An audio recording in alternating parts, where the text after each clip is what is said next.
Hello. Hello. Thank you for being here. Welcome to my channel.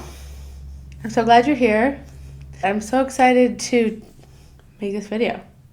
I'm in the mood to chat. Feels good. But first, before I tell you about all the books I've been reading, I just want to draw attention to this delightful shirt. It's made by Ariel Bissett. She also makes content on YouTube. I'll link her channel below. And it says, "Do you want to read with me?" And I had to have it. I absolutely had to have it. It's so cute. Go get one if you want one. That's all I have to say. It's so good. But this month was a great reading month. I read so many good books. All my bookish things, aka just the Literary Life podcast, really came through. It was so good. And then I think I'm just gonna get right in and show you these books. Please like, please subscribe. I'll see you around. Again. Okay. First books I'm gonna show you. There's a couple. There's a matching pair, if you will. We've read the next two Harry Potter books. We have The Prisoner of Azkaban, which is number 3, and The Goblet of Fire, which is number 4. Now these we know. These are all incredible. Harry Potter kind of feels like one long novel, one long story, which I really like. It's not something where, I guess the really opposite example would be something like Nancy Drew or Hardy Boys, where the characters are the exact same in every single book, where almost I could write the next one, you know? But I love these because you really see all the characters change and grow and develop over the series. And I feel like the 4th one is really where it feels like things are getting serious. Things get a bit scarier. Voldemort is up in their business. And the story feels more intense. And I know people say this all the time. Like it seems as if she wrote it with the idea that her audience was growing up with her. And it's so excellent. The first 3 feel really pretty simple, great stories, but nothing too complex or crazy, but just great, beautiful stories. And then I feel like this one, it also gets way thicker. It's like the size of at least 2 of the other novels. And you really dig a lot more into the characters and the story and the conflict, and I just always forget how good they are, and then I read them again and I'm like, oh yeah, they're so good.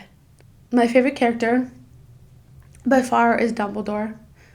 I love the man. I feel like he doesn't get enough attention. I mean, I think people must love him, but it's all about Harry Potter and Hermione, but Dumbledore is so good. And while the other characters change and develop, Dumbledore is different because Dumbledore never seems to change. It's like you always know that Dumbledore is kind of the compass, or if you want to know what's going on and you want to know what's true, you can look to what Dumbledore says, because he always seems to know what's right. He always knows the truth. And like just like Harry Potter, we can trust him implicitly with everything that's going on. And over the books, you definitely learn more about him, and you see a bigger picture, but it's not because Dumbledore is changing or developing, but you're just discovering more parts of him. And I love him as a character because he's like that beacon of light throughout the novel. And if Dumbledore's there, it always feels like there's hope.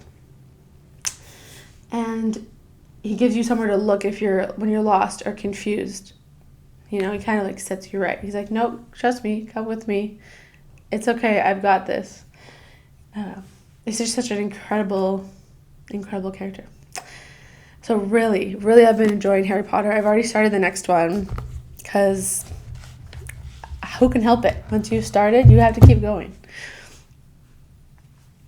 Okay, this month, I also read this incredible short story. I just printed it off, but it's called The Machine Stops. It's by Ian Forster. written in 1909. And whoa, the story was wild. The Literary Life podcast, that's all I'm ever going to talk about, did this story, or I think it was a best of. So they had done it a long time ago, and then they re-released the episode, I think. That might be wrong. But anyway, it was this month that they brought it out. Oh, and this is in 1909, so it's wild how accurate some of the things are in this book. It's, I guess, sort of dystopian. Yeah, it's like a dystopian short story.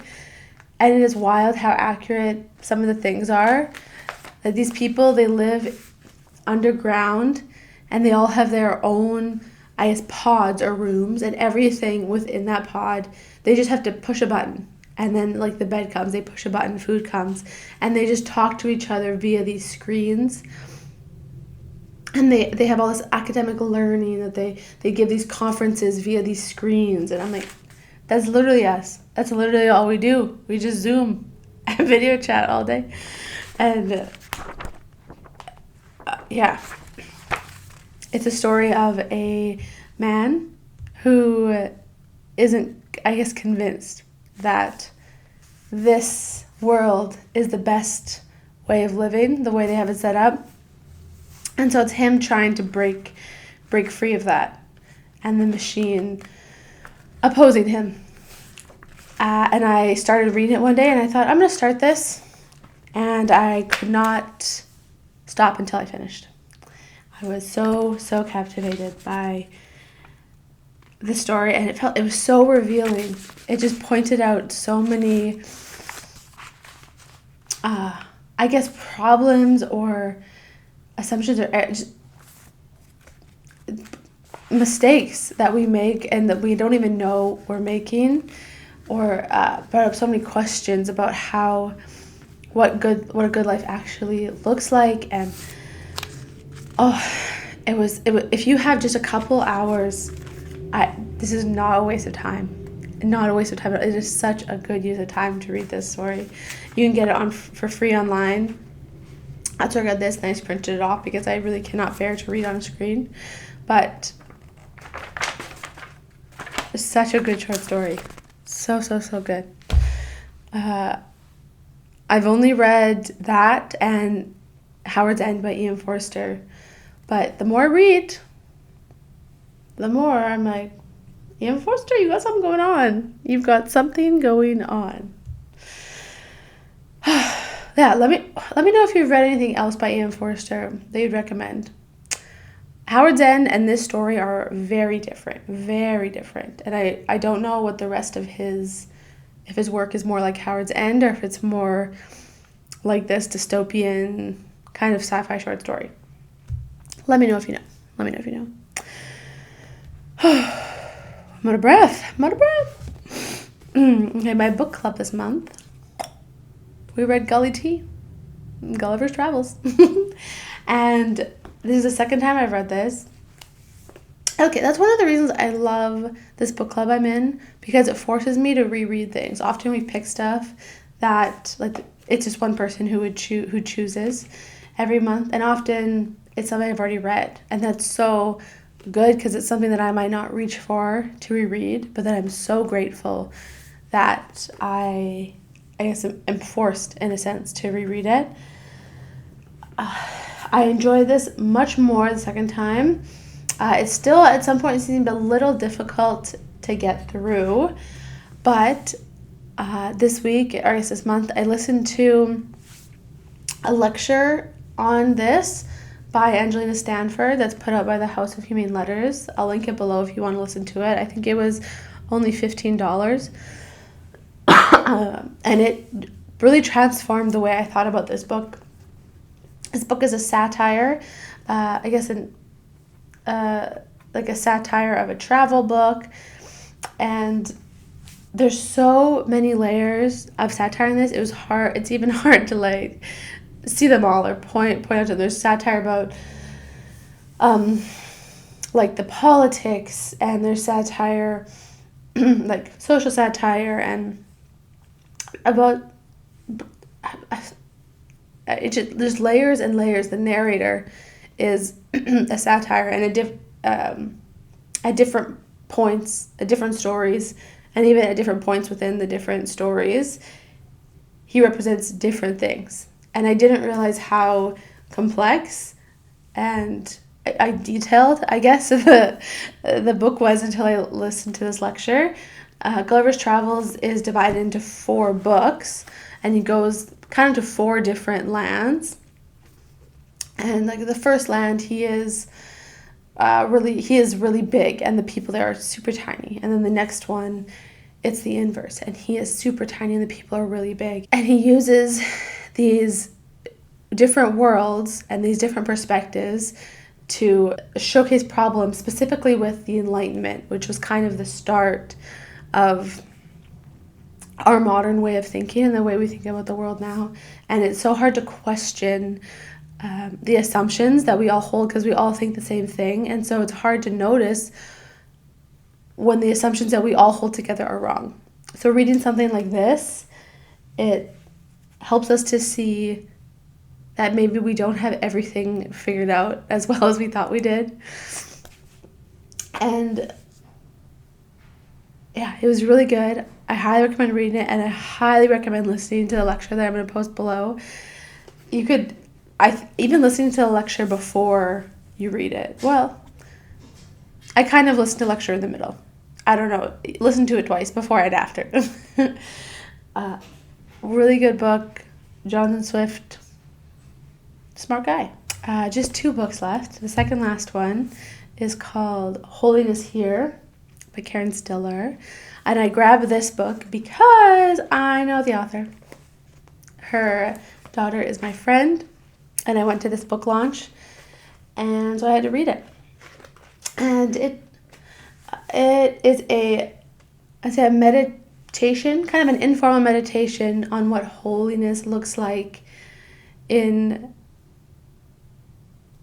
everyday life. You know, the Bible says that we are holy, and so it's like, what the heck does that mean? You know, we don't feel holy. We just kind of feel messy. And so she just reflects on what that might look like in her life, in our modern life. It was nice, and it made me think about how I view holiness and how holiness is a part of so many different spheres of our life. Yeah, it's enjoyable. Karen Stiller. Buy it on Amazon. This is the only time I'm recommending I think it's the only place you can buy it. But just came out. Karen Stiller. Okay, the last book is by Anne Bronte. And it's called Agnes Grey. Now this is my first Anne Bronte.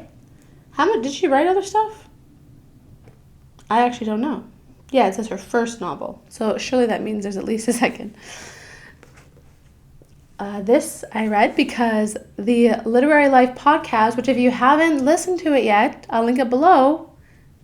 What are you doing? It's basically why I'm here, I've realized. Is to talk about that podcast, but they did this book this month. They're still doing this book. I haven't listened to the last podcast yet about it, but yeah, that's why I picked it up, and I'm so glad that I did. It is a governess novel, so a novel that follows the life of Agnes Grey, who is a governess, and she goes and takes care of children. And I'm really, really enjoying the way it's written and the story. It talks a lot about, I guess, the role of the governess is interesting or significant because it was one of the only jobs that a Victorian woman could do that was respectable, like a middle-class Victorian woman could do that would be respectable. And so it talks about that question, like why, and like governesses were often mistreated, and it wasn't necessarily that great of a job. But it talks about this problem that like the Victorian women were facing, like what do we do if we need to work. And it's also a love story, and it also talks a lot about education and what education should look like. And I really like listening to the way Agnes Gray talks about, I guess, her thoughts and what she's thinking. You hear a lot of her internal monologue, because I guess in real life, in the story, she's pretty quiet. But I like the way she thinks and the way she talks. And it's a pretty short novel. It reads really quickly. And very good. This edition also has a little blurb from Charlotte Bronte about, like, a little biographical blurb about her siblings, which is really fun to read as well. But I think it's great. I'm excited to listen to the last podcast, which you should listen to. They do such, like, a much better job of telling you why these books are so great. But it is great. And I really enjoyed reading this month. And I haven't read a Bronte. Well, I guess I read Jane Eyre in the fall. But other than that, it's been a minute since I've read a Bronte, so that was nice. Oh, okay. Why does talking make me sort of bruh?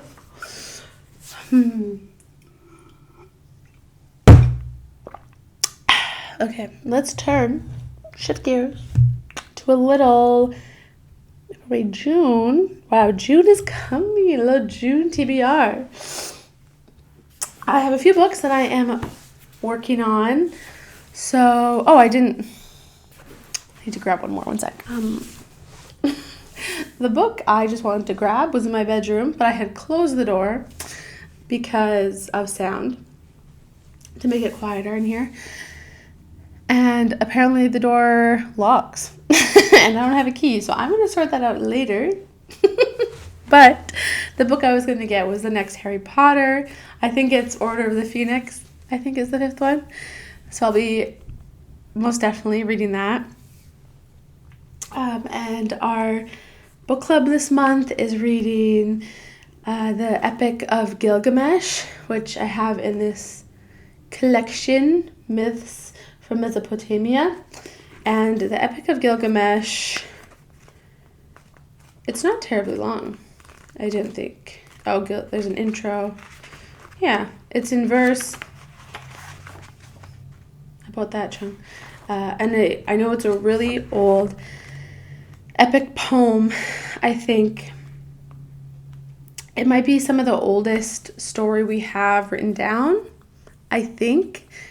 Not sure. Gonna learn about it this month. We'll tell you more later. I'm also still working on Crime and Punishment, which I will be for the rest of the year, just doing a chapter a week with Cam Campbell's read along. Also still working on this set of poems / prayers by Thomas Merton. I've just been reading one a day. They're really nice. Each one has a painting accompanied with it. Very good. And, oh yes, so I don't know if you heard, but Alice Munro passed away a couple weeks ago. She passed away in May. And my friend loves Alice Munro and was really sad about it. And so I said, let's read one of her books together. And this is the only one I happen to own. And my friend was like, sure, let's read that one. So this is a collection of short stories by Alice Munro that I am going to dip into next month. And as always, I'm sure I'll read other things. But I think Lit Life has a lot of short stories this month, so I'll probably be reading those as well. I will most definitely be reading those. But thank you for watching this, for being here. I'm loving this season of reading because I go to the beach many times a week to read there, and I love reading on the beach. It feels so peaceful and I feel so focused, and I'm just so grateful that I have a little river that is a 10-minute bike from my house. So that is where I will be I am finding it hard to make time to edit videos because I only want to go to the beach. So the content might be light, but that's good. We need to go to the beach. I hope you have a delightful reading month. Please let me know what you're reading, or if you've read any of these, if you have any. If my talking about these books made you think of any other books that you think I would love to hear what those are. And have a good day, and I'll see you soon. Bye.